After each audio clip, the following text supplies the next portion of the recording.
Recording. What I gave you. All right, recording has started. Thank you everyone Okay, for cool. being here. Okay, Could you thanks. please mute? Could you please all mute yourselves? Thank you so much. All righty. I am going to move in sharing my screen, and I am going to let Susan take over once my screen pops up.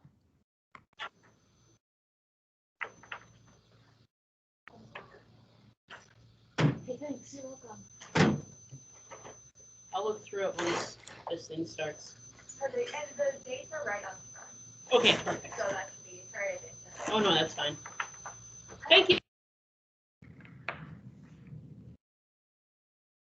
All right, well, welcome everyone. I'm delighted you could take some time out of your day to join us to work through the guidelines for serving students with other health impairments.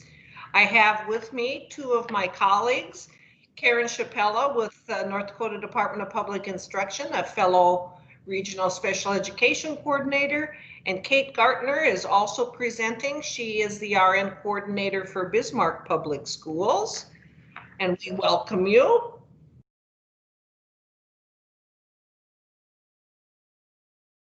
Want to go to the next slide?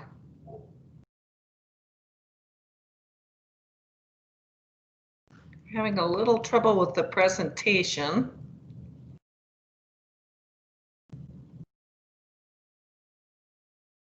This is the other fabulous team members that I do want to just take a minute and recognize.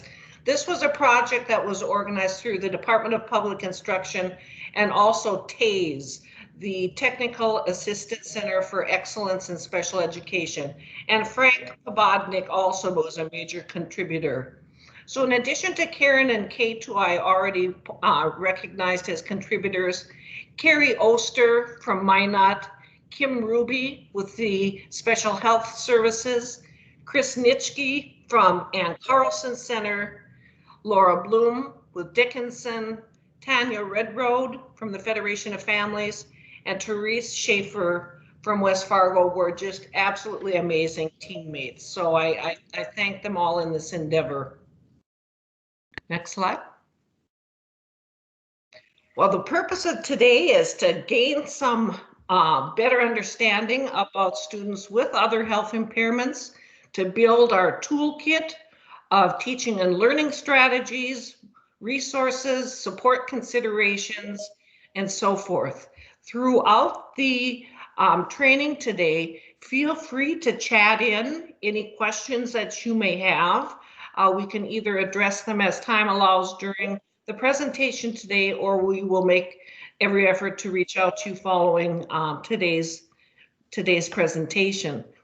In addition, we'll be asking you to be maybe jotting a note or two to yourself throughout the presentation, so you can chat in if you have any of those aha moments or things that you think would be particularly noteworthy.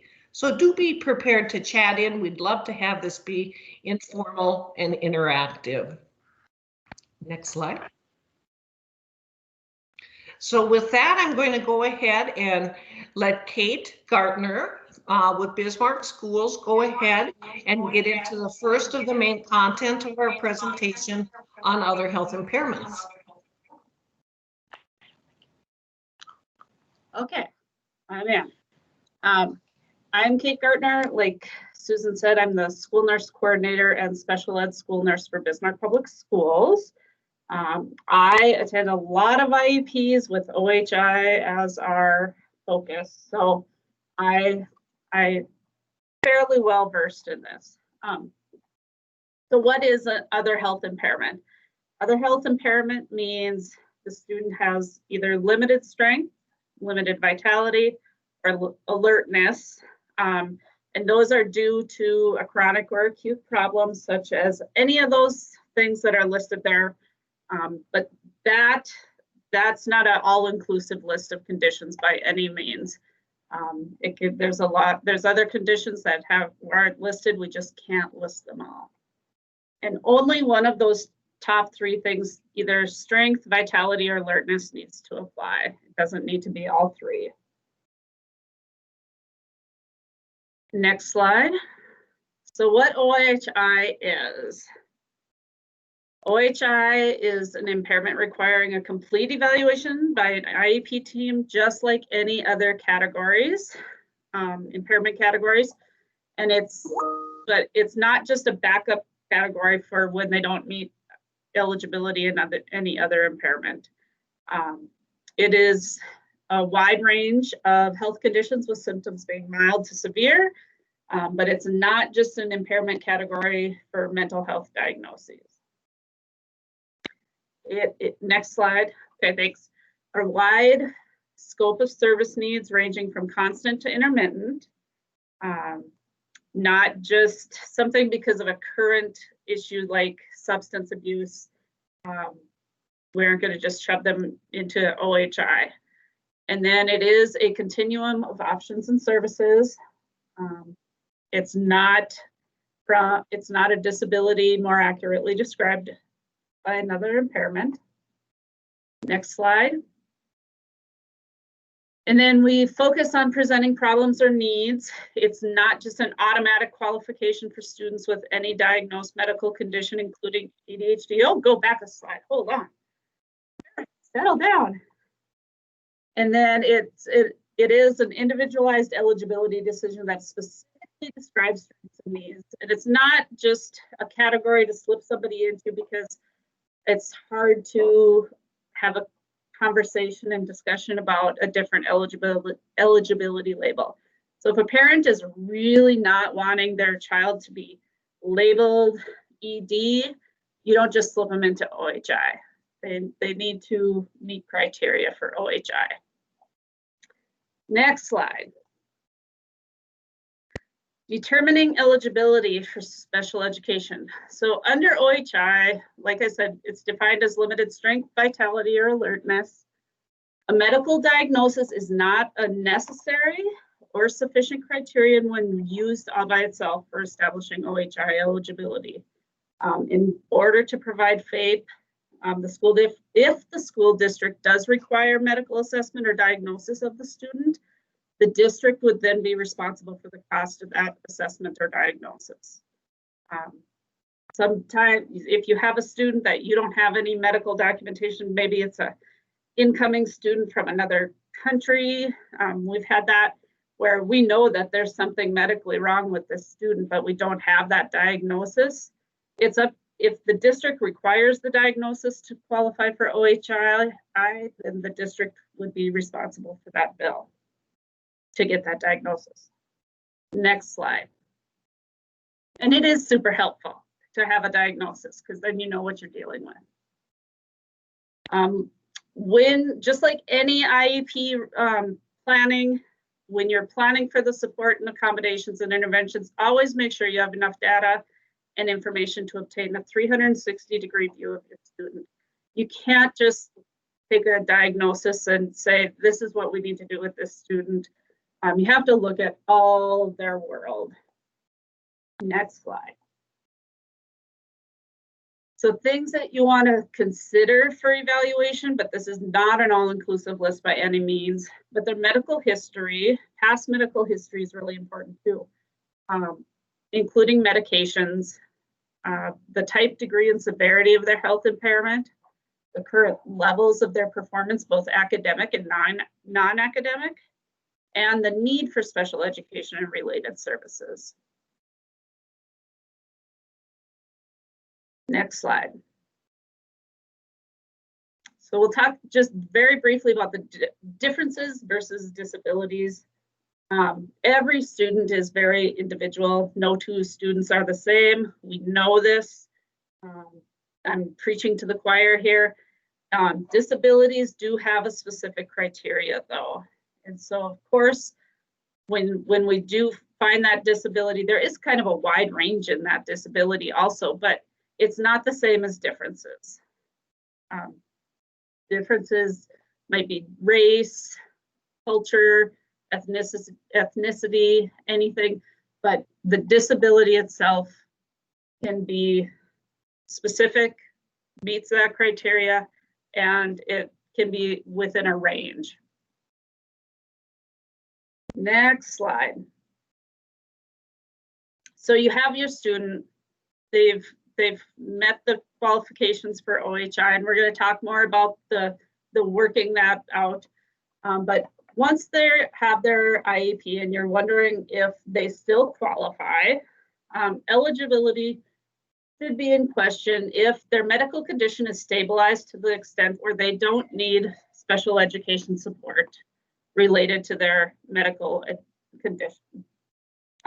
So for instance, and then if the medical condition is appropriately managed by prescribed medications and prescribed treatment, and if their school improvement has, or school performance has improved,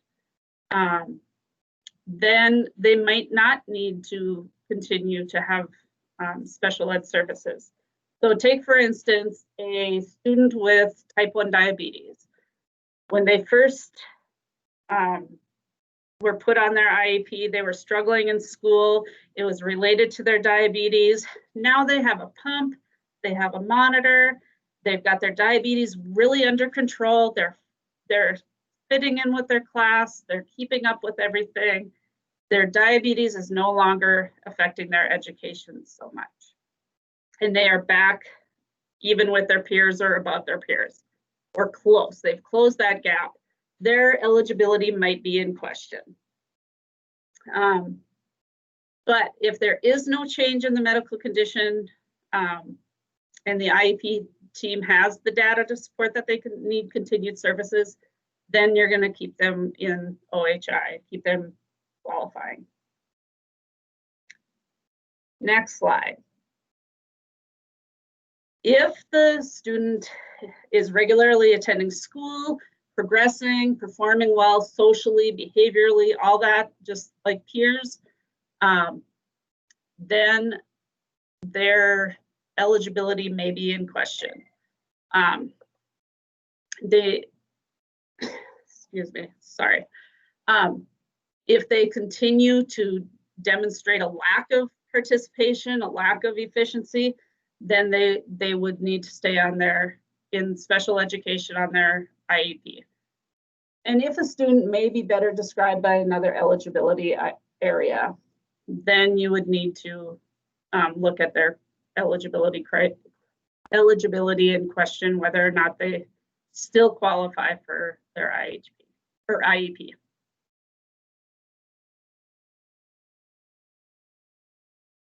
So somebody asked, what about a student on ADHD meds? I'm assuming you're asking, what if their ADHD is well controlled with their medication? We do have students that are in school, they are not on an IEP, their ADHD is well controlled with their meds. And so if they are not, when you look at these three criteria, if they are not meeting number 3, they would not necessarily qualify for an IEP anymore. So here's your criteria for OHI. Limited strength, vitality, or alertness.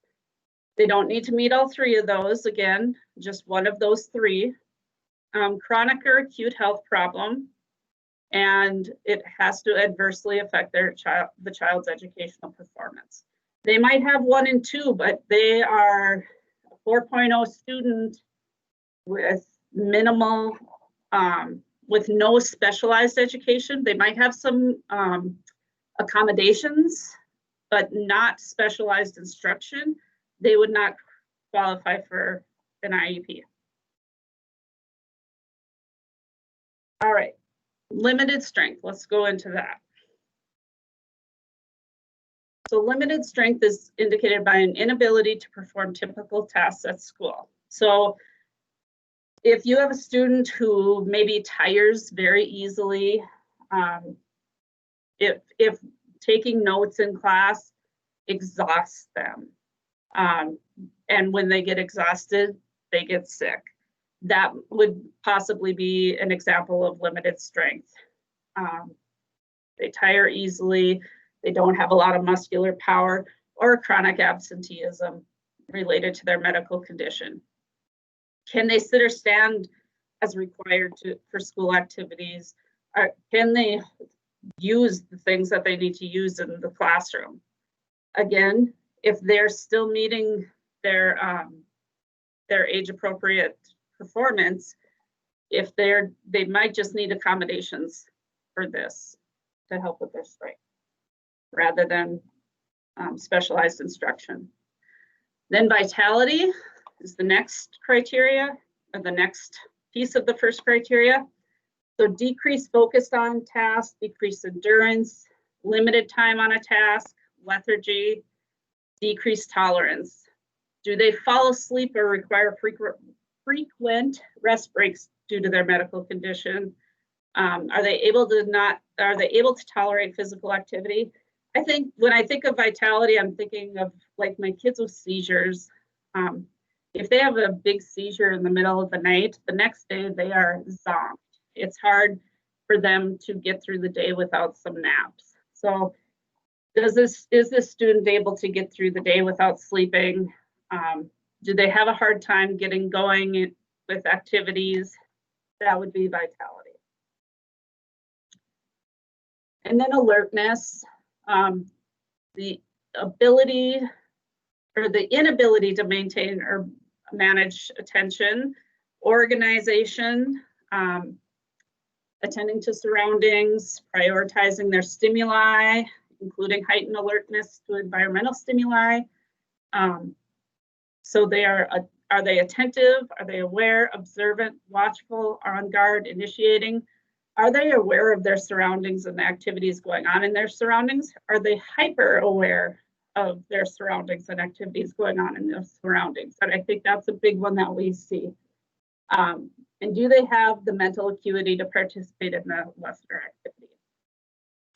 So if one of those three are present, then we go to criteria 2, chronic or acute health problem. Sorry. There is no specific length of time for a health problem to be present. If the student needs services, they need services. We aren't going to necessarily say it breaks their leg.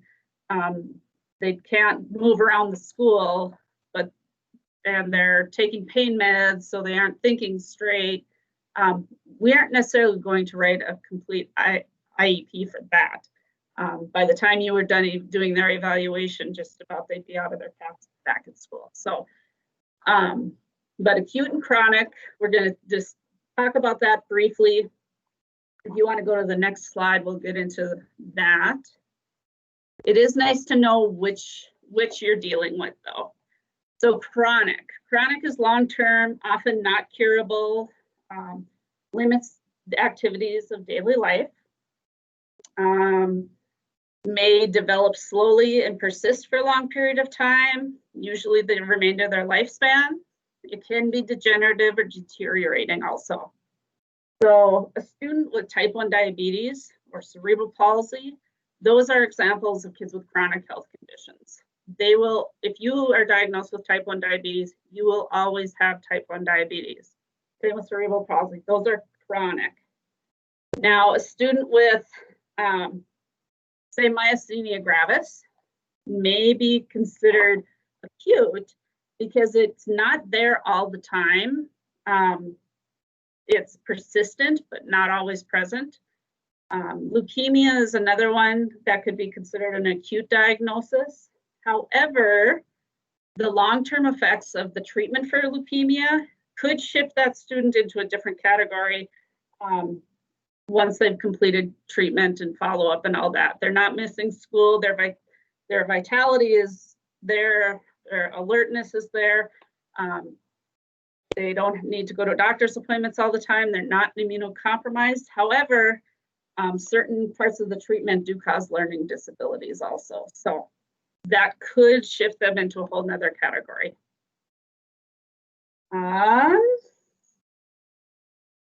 And then number 3, it has to be adversely affecting a child's educational performance. So how is the health problem manifested at school? What are the implications for programming? And what kind of goals do you need to develop? That would be That would be the question you need to ask. If they're performing right where their peers are, they might not meet this criteria.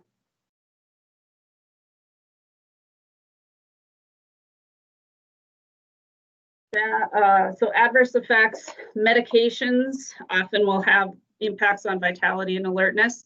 I think about my seizures, my students with seizures, and some of them are on several anti-seizure medications. Those zonk you. They will have impacts on alertness.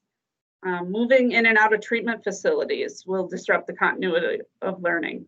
Frequent hospitalizations, of course, impacts attendance, which of course will also impact their ability to complete coursework and where they'll fall behind. Chronic and acute health conditions can decrease their stamina. They might need frequent rest periods. And all those three areas can overlap. So we need to identify what the issues are, how we can help them, that's the more important part other than just categorizing their health problems. Next slide. Now we'll turn it back over to Susan. Thank you, Kate. I appreciate that. With a large percentage of our youth, whether they have attention deficit disorder or other health conditions that may cause difficulties with learning and executive functioning skills, I think it's important to take just a moment and look at the foundational building blocks that we want to be looking at as well, whether it pertains to their memory, whether it pertains to their sensory motor issues, whether it pertains to any of those foundational skills with attention, inhibition, and processing speed. Because with those foundational skills, students are more efficiently able to learn and process language and manage visual spatial information, which improves, of course, their SEL, social emotional learning, and executive functioning, ultimately leading to better achievement. So when we're thinking about our youth with other health impairments, those foundational fundamental processes, again, the memory, processing speed, attention, inhibition, and sensory motor are very appropriate for goal areas as well. Next slide. One particular population that I've worked with for many years have other health impairments that are severe that are a result of polysubstance exposure. And polysubstance exposure is not necessarily the youth is using different substances. Instead, what it is they have been exposed before, during, or after birth to any combinations of the substances that are listed on the screen. Most commonly, I'm seeing the increase, of course, in the past in opiates and methamphetamine, but heroin and synthetics are very quickly outpacing those as well. Next slide. And the exposure during pregnancy or infancy can cause some very extreme stressors. The prenatal exposure, either through the sperm and the egg, could be 1 or 2 exposures. But during the pregnancy in utero, that's a 3rd exposure, and then there's the environmental afterwards.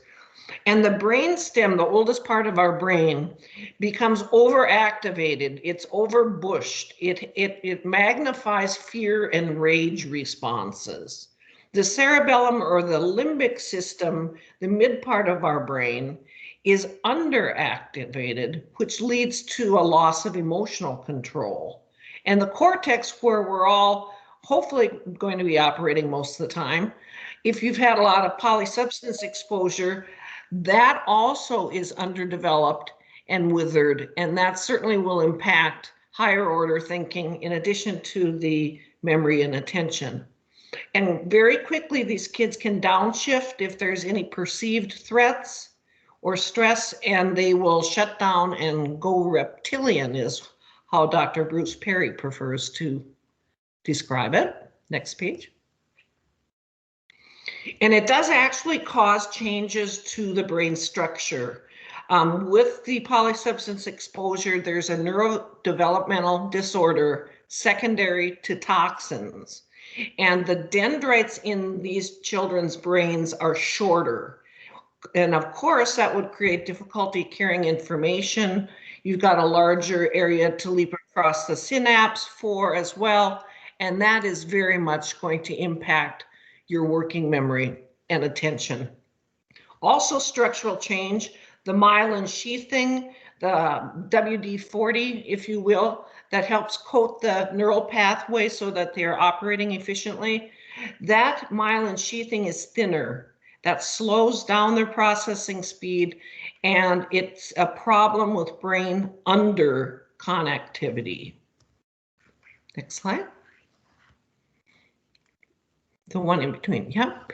And because of these changes, the children have a great need for very targeted and repetitive exercises to boost that neural connectivity.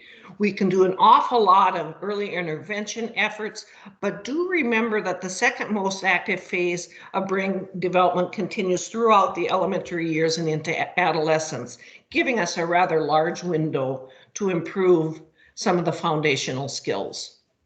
Next slide. This is a self-regulation assessment. I don't know, Karen, if you can zoom it just a tiny bit bigger, but we designed an informal assessment that will go ahead and give you basic and intermediate and advanced skills in the area of self-regulation.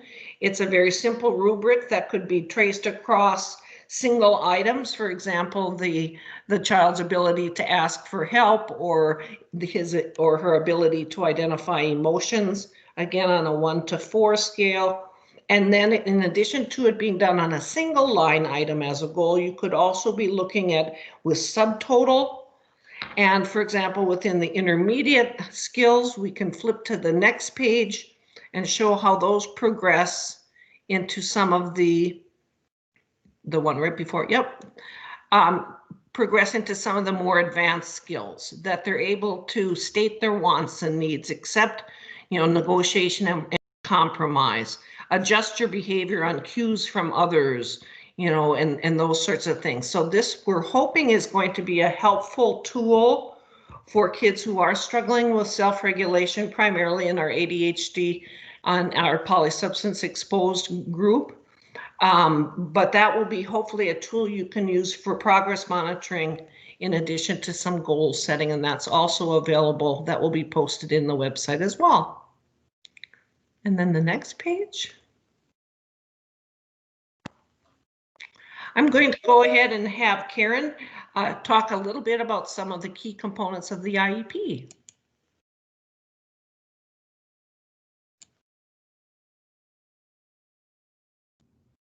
Sorry, guys, I am not quite sure what is happening. Hopefully you can hear me, but I have to minimize my screen. Let me know if I'm back to my PowerPoint. Can you all see my PowerPoint now? Yes. Okay, and I feel like I'm hearing background noise. If somebody could mute, that would be wonderful. Okay, so key components of the IEP for students with OHI. I'm going to try to zoom back out here. I'm multitasking today, not my best skill. So challenging myself here. So we have to talk about accommodations. Accommodations, a lot of times, and we're going to look at in the next slide, modifications. These terms get interchanged a lot, and we need to make sure when we're talking about one or the other, we actually understand and are explaining to our team members what they mean and providing examples so that we're all on the same page. Accommodations would be changes in procedures or materials to mediate the impact of the disability. Okay, accommodations level the playing field. They give the student more equitable access to the gen ed curriculum. Couple examples: alternative seating, privacy considerations, adjusting their schedule, and giving them opportunities for engagement. One moment.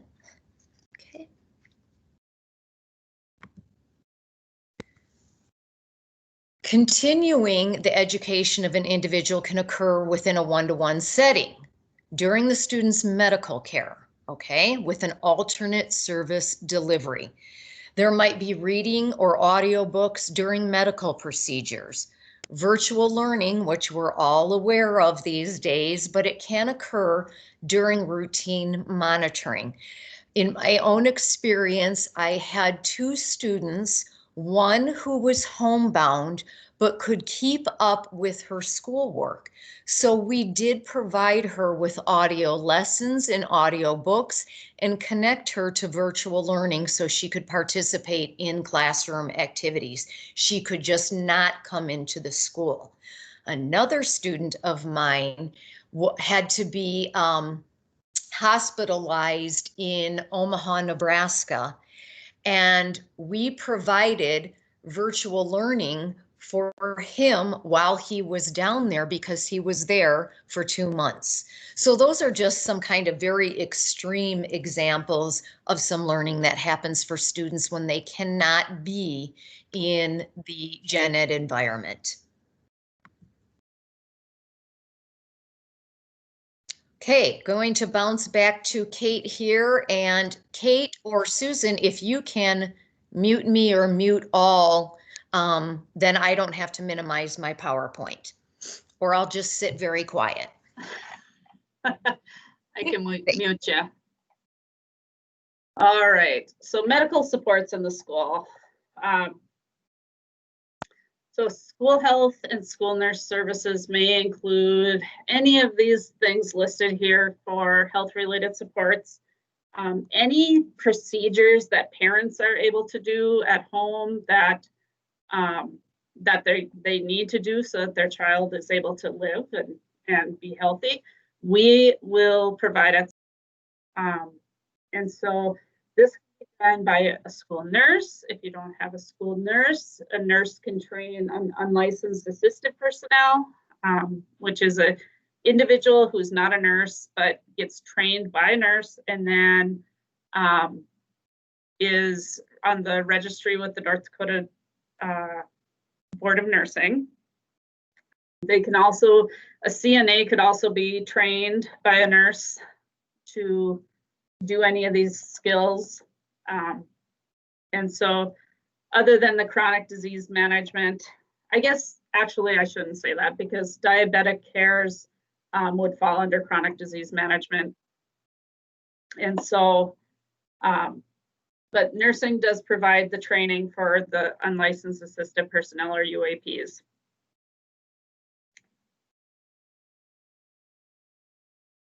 And then back to Karen, and I will see if I can unmute you.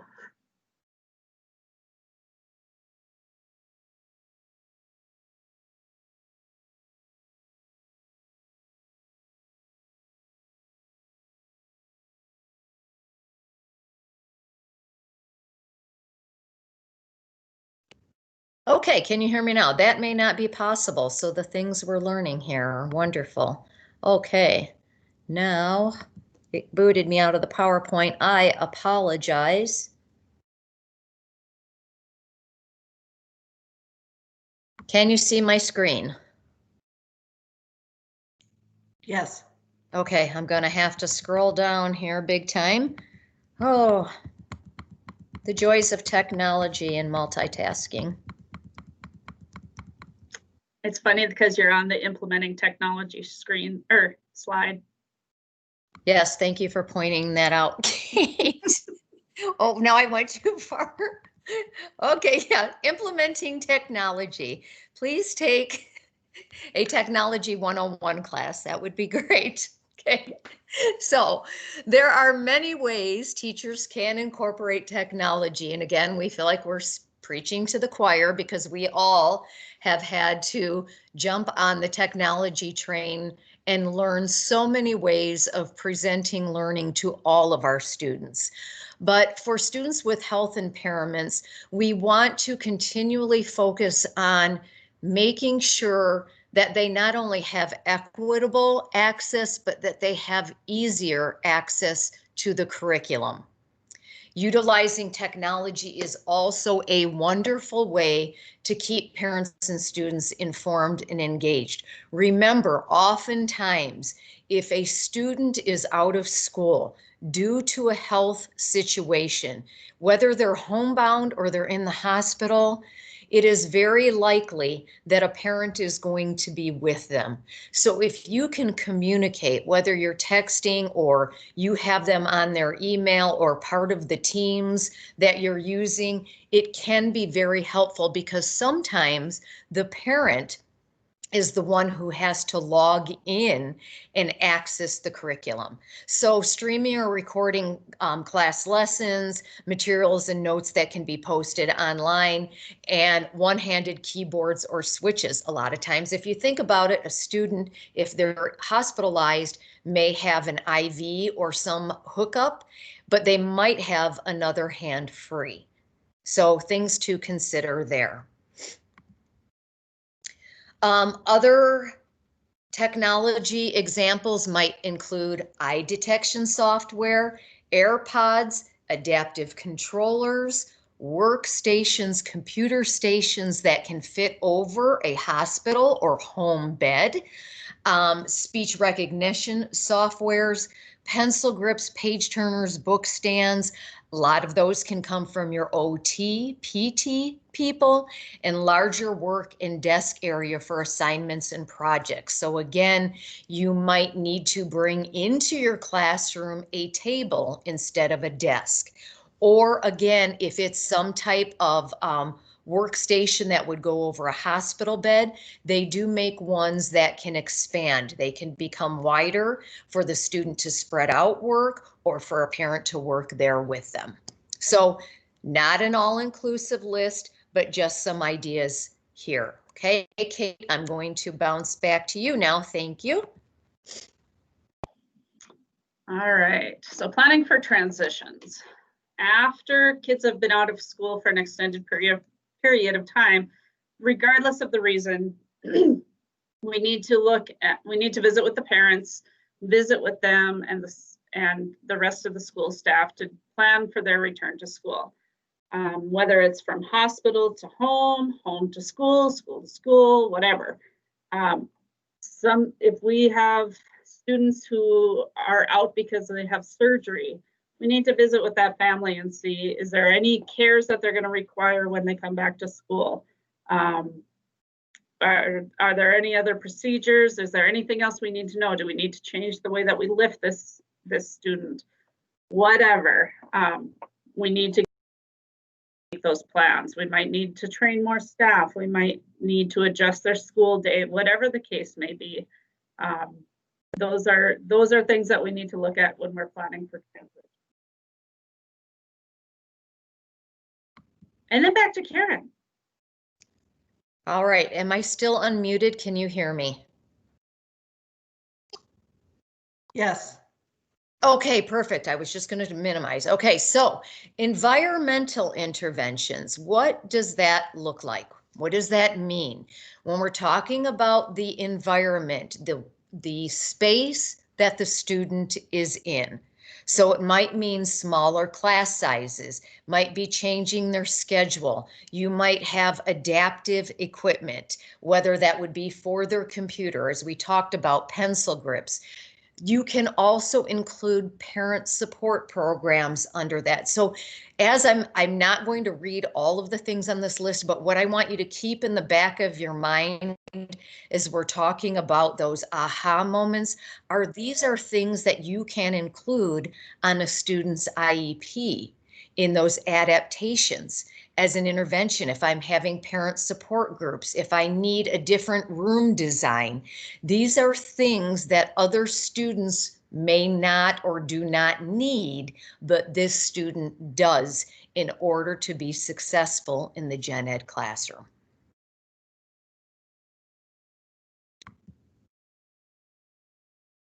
Okay, instructional interventions, materials, okay, the availability, learning center operations. Again, we talk about room size, their seating arrangements, how the room is arranged, if they need different lighting. Now, I had a student who had, I think he was in 4th grade, had a TBI, traumatic brain injury.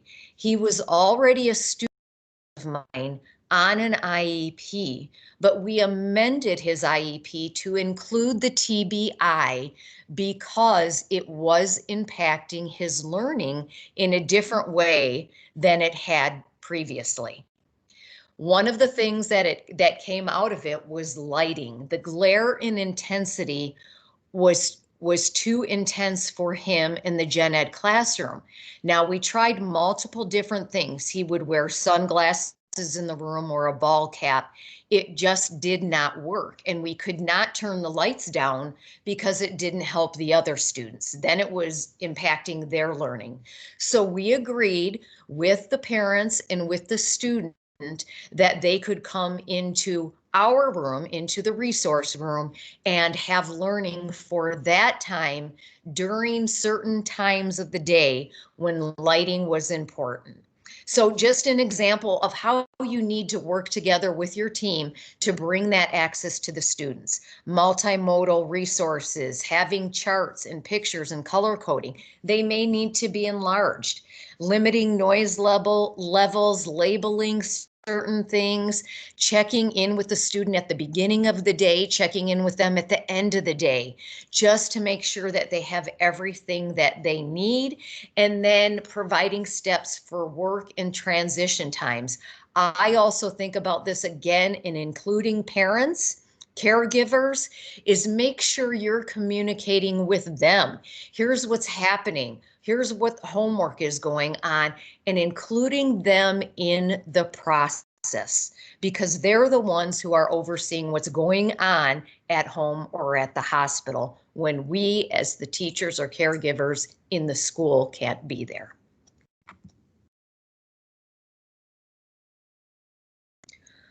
Okay, we're looking at social and emotional support at the top here. Some examples can be peer interactions, family involvement I've talked about. You may need to develop an FBA and BIP for the student. Home and school collaboration and community participation. Again, my example would be when one of our students returned from the hospital, we assigned one of his friends who had a very similar class schedule to him to be his peer mentor for a period of 2 weeks until we could see how the student was transitioning back into the school environment. And that student was allowed to leave class 2 to 3 minutes early to get the student who was coming out of the hospital safely to his next class without all of the hubbub in the hallway. That student also was in study hall with the OHI, student with the OHI care, to walk through assignments and make sure that he understood what was happening. Okay, can't express enough how important home and school collaboration is. Instructional support, SDA, that is that specially designed instruction. That is instruction that no other student has.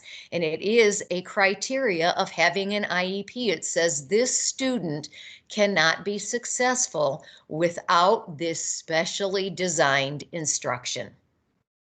Okay, accessibility to special ed and related services, job shadowing opportunities when a student is at transition age. We want to make sure we are giving them everything they need to be successful. Okay, next slide here. Okay, so I am just going to kind of intro what we're going to be doing here.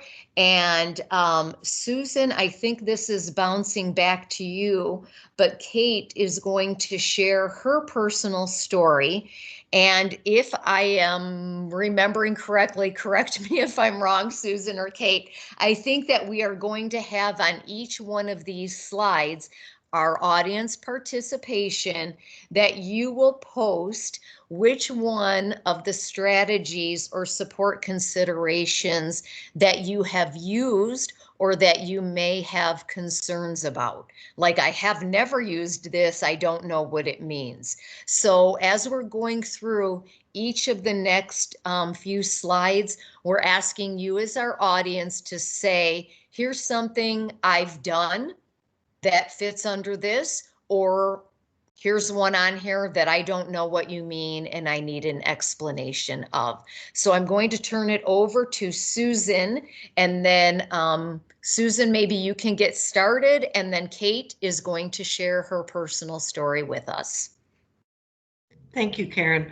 We all have quite a number of tools in our toolbox already. The support considerations that we listed here, allowing extra time, whether it's to transition or finishing assignments or testing. Again, using that specially designed instruction to teach some of those executive functioning skills, whether it be organization and planning and goal setting, or working explicitly on working memory, processing speed, and so forth.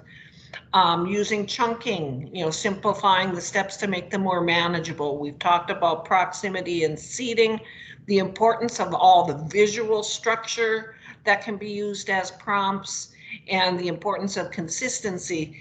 But the most effective tool, according to research, is that positive relationship, that positive attitude with both the teacher and the student. That's going to be your best predictor.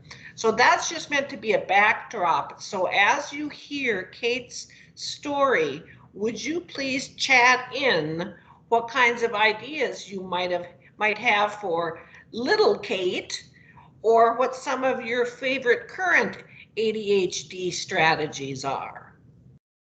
Go ahead, Kate. So, picture it. You got a 4th grade girl, she's fairly bright, but absolutely cannot stay on task whatsoever. She has to get up and sharpen her pencil, then go back to her desk, and then go throw away some paper, and then go back to her desk, and then she needs to sharpen her pencil again, and she just can't focus.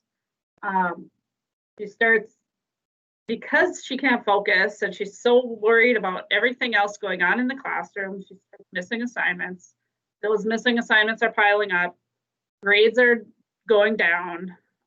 And she's really digging a hole that she's not going to be able to get out of. Absolutely cannot focus. There's squirrels running everywhere, and she's trying to chase them all over. So, what are some strategies you would think about using? And the parents are not interested in medication or anything like that. So what are some strategies you would start with in your classroom to help this student out, to help her focus? And just take a moment and throw a few words into the chat, please. We've got movement breaks throughout the breaks, seating modifications, proximity issues, visual reminders, planned movement breaks. Large motor movement, another good one.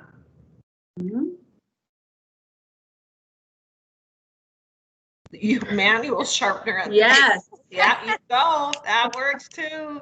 The to-do and the done box, calming activities, having the teacher and student self-match, using small increments followed by heavy movement break, weight-bearing breaks, using the swing. Great ideas, folks. Very good. I'll tell you what my teacher actually did. She created an office for me, kind of adjacent to her desk, where once I slipped behind this bookshelf, this really tall bookshelf, I couldn't see the rest of my class. And once she was done instructing, I sat in my office, I did my work, and then I could go back to my desk. And I could not leave my office until I was done with my work. It worked. It was amazing. But that would be probably not as accepted now because you're segregating that child. But that's what worked for me. And here I am. Great job. Next slide, please. And we're back to Karen. We've got about 7 minutes. I think our time is, we're scheduled till 5:30, but we're trying to. What? Wrap. Keep Am it I to 5 for people's schedule if at all possible. Okay, I thought our time frame for today was 4 to 5:30. Maybe I read it wrong. Okay, so do you just want to do a couple of these curriculum adaptations? Sure. Okay. Yeah, we're almost at the end here anyways. So just for time's sake, chat purposes, if everyone, we're looking at these curriculum adaptations, and I would like you to just from this one slide, quickly look at it and put in the chat one that you can implement tomorrow. This is something I could do tomorrow. Maybe you're already doing it, but it just keeps us on our toes. So I'm going to give you literally like 15 seconds. Go ahead and post, and then I'm going to move to the next slide and we're going to do it again. So you got to either read fast or we're moving without you. All righty. We've got the index cards for timelines, visuals, number lines. Index cards again showing up as strategies. They like the visuals. Cool. Good ones. Awesome, guys. So this next slide is an appendix. And again, as we said, you will have all of this available to you. I'm going to turn it back over to Kate to go through these. And I don't remember, I'll leave it to Kate to say if we were talking about putting some of these in the chat, but with time, I'll let you decide how you wish to move forward. All right. Hey, Lauren, I like your idea of literally cutting the assignment in half with scissors. Sometimes Yes. that big, long page is way too daunting for people. So I love that. So the OHI sample checklist, this is your determination of disability, kind of a worksheet. This is going to list your qualifying criteria, depending on that first qualification, your limited strength, vitality, or alertness. And so if you are checking any of those, then they may qualify for that first criteria. Any of those something that somebody hadn't really thought about before? If so, go ahead and put it in the chat.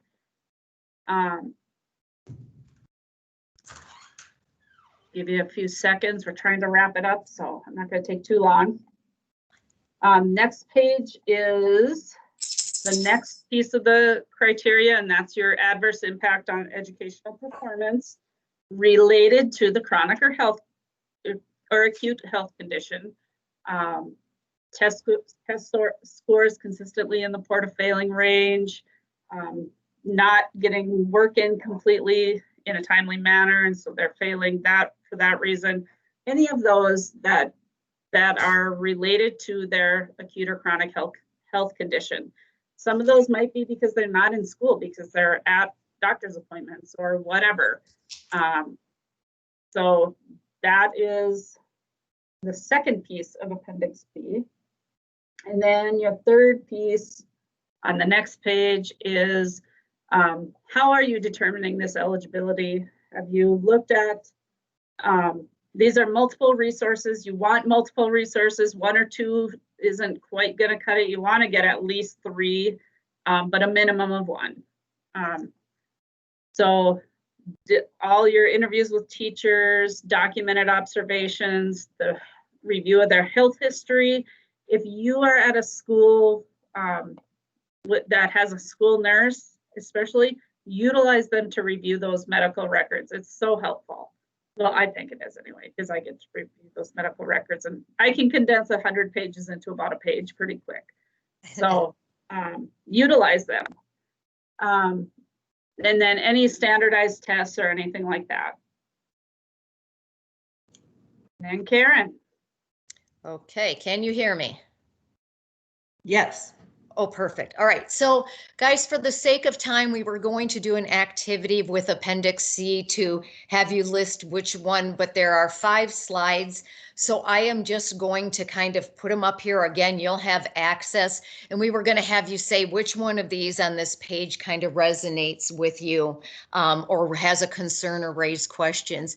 On your own, if you would look through these. And if you do have questions, if people want to stay past our 5 o'clock time for 5 minutes or so, we're happy to try to answer your questions. But we have, as always, a lot of information to pass on to you and never enough time. But it's okay. We'll come back again. So that talks about attendance and loss of instructional time. A lot of great guiding questions for you. The next one is for behavioral and social skill functioning. Guiding questions, again, they are so great when you're looking at an OHI eligibility to just run through these questions, because when you're in the mix of it, sometimes we forget. Communication and breathing. I never thought about kind of the breathing thing until I actually had a student with a breathing issue. So just give yourself a moment. Give yourself a moment to go through these when you're looking to qualify a student, so you make sure you are meeting all of their needs. This is adaptive, vocational, and transitions planning as our students move into high school. So we get to this closing moment with 0 minutes to spare. Don't leave though, because on the next slide, we're going to share a link. If you can, please post in the chat, what was your number one takeaway from today? Was there something, whether, yes, I'm already doing that, and that cool, I needed that affirmation, or something that you heard or learned today? Take a moment and post that in the chat. Maybe Susan or Kate can share those with us as you're posting them. And I'm going to click to the next slide if that is okay with my ladies there. I think I'm on that slide anyways. And our last slide, that may be for Susan, yes, to talk about, because she was the goddess of this part, and then we'll be at the thank you. So Susan, would you like to take a moment and talk about our wonderful On the Fives resource guide? Sure, and we're getting some great chats coming in, you know, for everything from the guidelines to the self-regulation charts, reinforcing the eligibility, clarification on some of the terminology that is coming through, those sorts of issues. I'll let you keep kind of glancing through the chat. But one of the common threads throughout other health impairments and many other self-regulation and executive functioning strategies has created a task force through the Striving Readers Comprehensive Literacy Grant. And this executive function task force has put together an awesome 48-page guide. It's a free guide for caregivers. It's designed to provide all kinds of brain breaks that can be done in 5 minutes or less. There's breathing exercises, there's movement, there's sensory, there's overall calming, there's distraction, there's self-care for caregivers, a whole variety of resources available for free for you. And we're also having hard copies printed as well. So if you go to I'd encourage you to go to our DPI website under Special Education Resources, and you can actually see our resource guide, as well as a 10-minute training video that's embedded in that as well. And also our self-regulation assessment for goal setting and progress monitoring is there. The self-regulation assessment, by the way, is also really helpful for pediatricians or psychiatrists or therapists who might be doing some different treatment regimes and might want to be able to check the efficacy of that. And is that our last slide? That is it. We are at the end. So, yes, we would like to thank everybody who sat in today. We got started a couple minutes late with some technology issues on my part, and thank you for hanging in there with us. I will get the PowerPoint posted in the chat here. We will have the recordings available. It may take a day or two, but you have our contact information on this last slide. Susan and Kate, thank you so much for being awesome colleagues. Anything you'd like to say in our closing? Well, I hope everyone takes a minute. Here's the On the Fives booklet. Print it out for yourself, your friends, your family. Get the word out and have some fun with some of these activities. And we'll be collecting more resources and putting them as we receive them, as well as answering any other questions that were in the chat. But I very much enjoyed the afternoon with you. Are there any questions for any of us?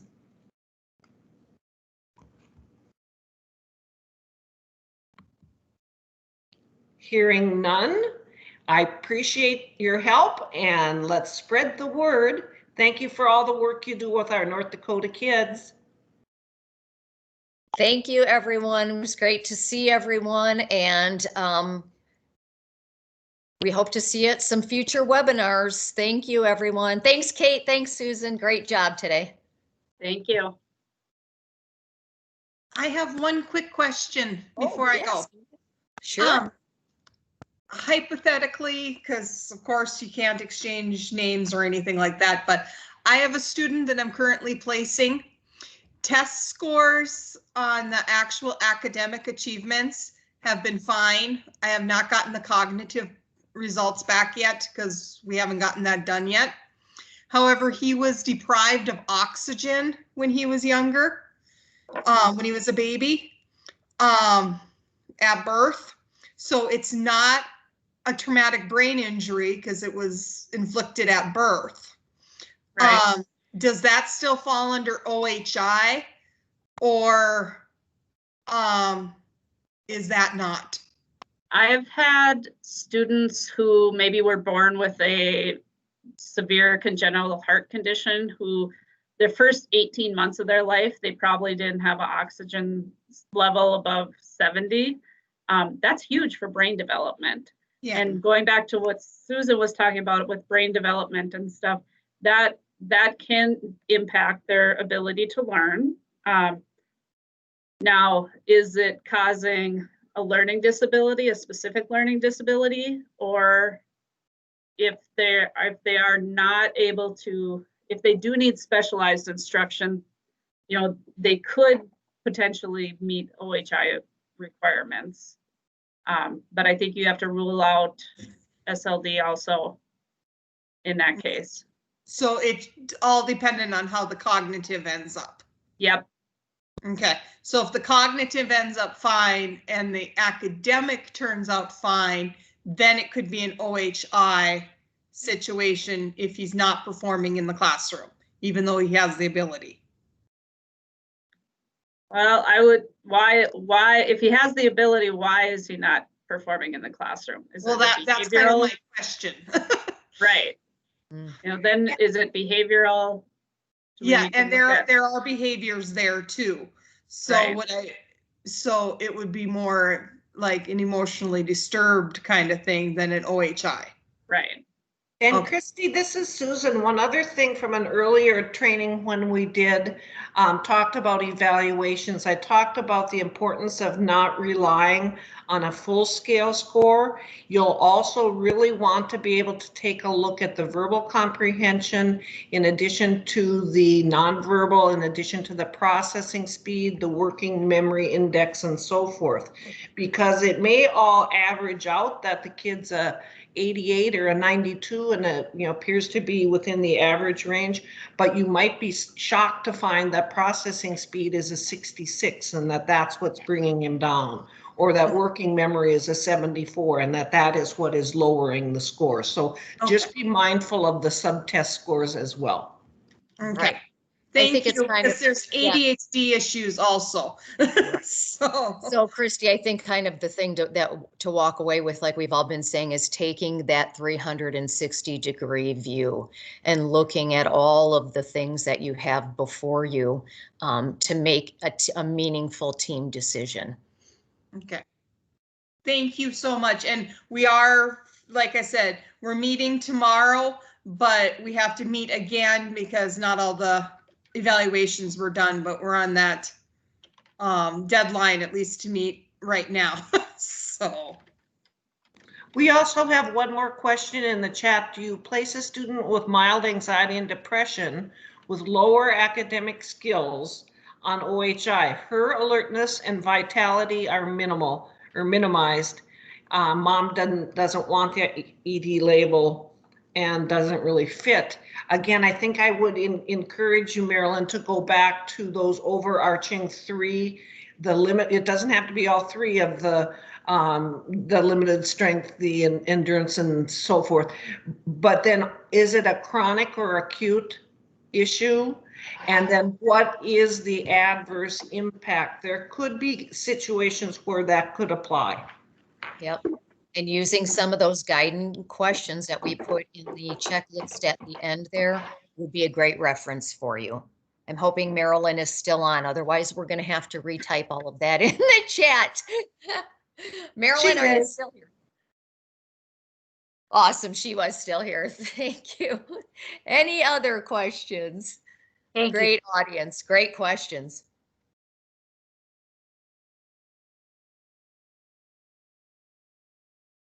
Well, yay, we're done before sunset. And it's There you gorgeous go. out. It is gorgeous. I'm going to go, everybody go check out the sunset, and I will get this PowerPoint. I didn't want to interrupt us while we're on here, so I'll wait till we kind of check out, and you can click back on this link and get the PowerPoint. It will also be available on our webinar series. And Susan, do you know, will it be available on our special ed website or just the recording? Is there a place where that can be?